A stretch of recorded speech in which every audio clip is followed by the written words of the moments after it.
राधे राधे। ओम नमो नारायण। दोस्तों, आज मैं आपको फरवरी के महीने में कृष्ण पक्ष में पड़ने वाली विजय एकादशी के व्रत की कथा सुनाने जा रही हूँ। तो चलिए बिना देरी करे हुए शुरू करते हैं विजय एकादशी की व्रत कथा। धर्मराज युधिष्ठिर जी बोले, हे जनार्दन, फागुन मास के कृष्ण पक्ष के एकादशी का क्या नाम है तथा उसकी विधि क्या है? कृपया करके आप मुझे बताइए। श्री भगवान बोले, हे राजन, फागुन मास के कृष्ण पक्ष के एकादशी का नाम विजया एकादशी है। इसके व्रत के प्रभाव से मनुष्य को विजय प्राप्त होती है। यह सब व्रतों से उत्तम व्रत है। इस विजय एकादशी के महत्व के श्रवण व पठन से समस्त पाप नाश को प्राप्त हो जाते हैं। एक समय देव ऋषि नारद जी ने जगत पिता ब्रह्मा जी से कहा, महाराज, आप मुझसे फागुन मास के कृष्ण पक्ष की एकादशी का विधान कहिए। ब्रह्मा जी कहने लगे कि हे नारद, विजय एकादशी का व्रत पुराने तथा नए पापों को नाश करने वाला है। इस विजय एकादशी की विधि मैंने आज तक किसी से भी नहीं कही। यह समस्त मनुष्य को विजय प्रदान करती है।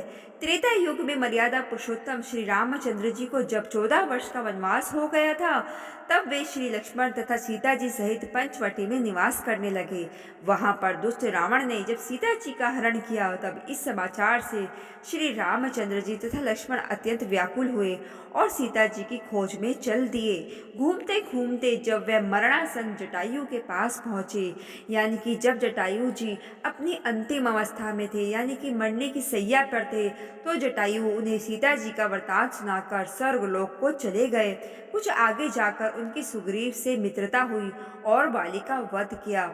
हनुमान जी ने लंका में जाकर सीता जी का पता लगाया और उनसे श्री रामचंद्र जी और सुग्रीव की मित्रता का वर्णन किया। वहां से लौटकर हनुमान जी ने भगवान राम के पास आकर सब समाचार कहे। श्री रामचंद्र जी ने वानर सेना सहित सुग्रीव की संपत्ति से लंका को प्रस्थान किया। जब श्री रामचंद्र जी समुद्र से किनारे पहुंचे, तब उन्होंने मगरमच्छ आदि से युक्त उस अगाध समुद्र को देखकर लक्ष्मण जी से कहा कि इस समुद्र को हम किस प्रकार से पार करेंगे। श्री लक्ष्मण जी ने कहा, हे पुराण पुरुषोत्तम, आप आदि पुरुष हैं, आप सब कुछ जानते हैं। यहाँ से आधा योजन दूर पर कुमारी द्वीप में वक्कदालभ्य नाम के मुनि रहते हैं। उन्होंने अनेक ब्रह्मा देखे हैं। आप उनके पास जाकर इसका उपाय पूछिए। लक्ष्मण जी के इस प्रकार के वचन सुनकर श्री रामचंद्र जी वक्कदालभ्य ऋषि के पास गए और उनको प्रणाम कर कर वहीं समीप में बैठ गए। मुनि ने भी उनको मनुष्य रूप धारण किए हुए पुराण पुरुषोत्तम समझकर उनसे पूछा कि हे राम, आपका आना कैसे हुआ? रामचंद्र जी कहने लगे कि हे ऋषि, मैं अपनी सेना सहित यहाँ आया हूँ और राक्षसों को जीतने के लिए लंका जा रहा हूँ। आप कृपा करके समुद्र पार करने का कोई उपाय बतलाइए। मैं इसी कारण से आपके पास आया हूँ। वक्कदालभ्य ऋषि बोले कि हे राम, फागुन मास के कृष्ण पक्ष की एकादशी का उत्तम व्रत करने से निश्चय ही आपकी विजय होगी। साथ ही आप समुद्र भी अवश्य पार कर लेंगे। इस व्रत की विधि यह है कि दशमी के दिन सोना, चांदी, तांबा या मिट्टी का एक घड़ा बनाएं। उस घड़े में जल से भरकर तथा 5 पल्लव रख वेदिका पर स्थापित करें। उस घड़े के नीचे सतनजा और ऊपर जौ रखे।